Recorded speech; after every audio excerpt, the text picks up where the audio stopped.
Ar Alūksnes tautas teātras Slieksnis aktieru izspēlētām etīdēm par daudzveidīgo Alūksnes novada tūrisma piedāvājumu un vietējo uzņēmēju sarūpētu cienestu tika atklāta Alūksnes turisma informācijas centra ēka.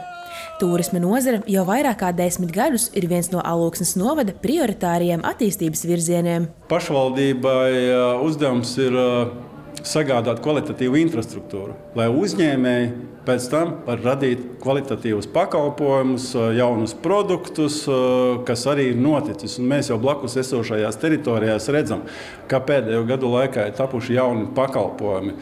Velo ostā pilsēlā tiek iznomāti dažādi peldlīdzekļi, elektroni un fiziskie vai ne, un ir daudz citu jaunu pakalpojumu novada teritorijā. Tā kā turisma nozare ir attīstījusies pakāpeniski, kas arī ir bijis ļoti svarīgi. Un šajā laikā es gribētu teikt, kopš 12. gada mums turistu apjoms ir palielinājies vai apmeklējums palielinājies vismaz par 10 reizēm. Es droši varu teikt, jo tolaik tas bija ļoti niecīgs. Alūksnes turisma stratēģisko attīstību virzīt palīdzējis arī Vidzemes augstskolas asociētais profesors, vadošais pētnieks Andris Klepers, kurš par līdz šim paveikto teica šādi. Alūksnes komanda ļoti mērķiecīgi realizē to, ko var sasniegt ar efektivitāti, ar tādu mazāku budžetu, panākt vislielāko rezultātu. Un šeit patiešām tas ir tāds gudrs darbs, ko pašvaldības komandai kopā ar uzņēmējiem un visu iesaistīto sabiedrību izdodas īstenot. Un mēs jau varam teikt, ka visas vietas Latvijā sacenšas, kura būs tā pievilcīgākā viesu piesaistei. Un parasti tādi 3 pierādījušies lieli instrumenti var ieguldīt lielā infrastruktūrā, jaunu objektu atklāšanā, var rīkot lielus, plašus un precīzi organizēts publiskos pasākums, un tad ir tas neredzamais darbs ar koordinēšanu, ar labu mārketingu, un Alūksnei izdodas visos 3 šajos jautājumos panākt tādu labu atdevi, un tāpēc es arī gribētu teikt, ka mēs arī Latvijā un Baltijā mēs ceļojam ar tādu zināmu cikliskumu.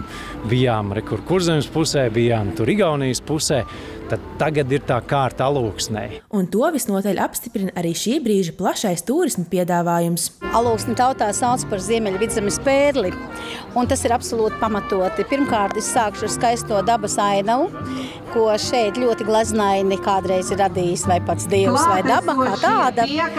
Otkārt, tās ir visas kultūra vēsturiskās vērtības, ko šis novads, ko šī pilsēta piedāvā, un kas patiesībā ir balstīts uz tādām nopietnām dzimtām, kas šeit dzīvojušas paudzēs, sākot ar Ernestu Gliku, sākot ar Fītinhofiem un, protams, ar ikdienas alūksnieti un paudzēs ar tām alūksniešu ģimenēm, kuras kopj šīs vietas kultūra vēsturi un kurām rūp tas, kā šī alūksne izskatās pašam alūksnietim un kā tā izskatās ārpus mūsu novada. Savukārt šobrīd Alūksnē ir ļoti plašs aktīvās atpūtas piedāvājums, piemēram, dažāda veida atpūta uz ūdens, velo piedāvājums un citi.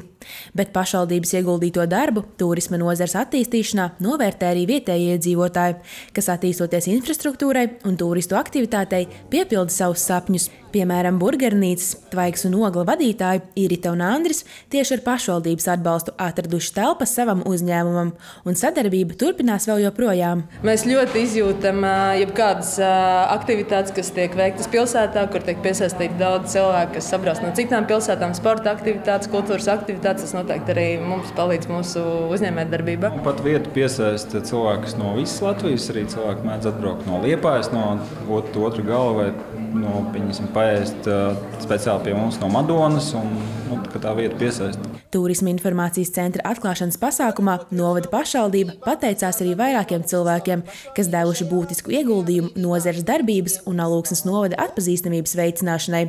Alūksnes turisma informācijas centrs jau darbojas, un ikvienam interesantam pieejams darba dienās no 9 līdz 5, savukārt brīvdienās no 10 līdz 3.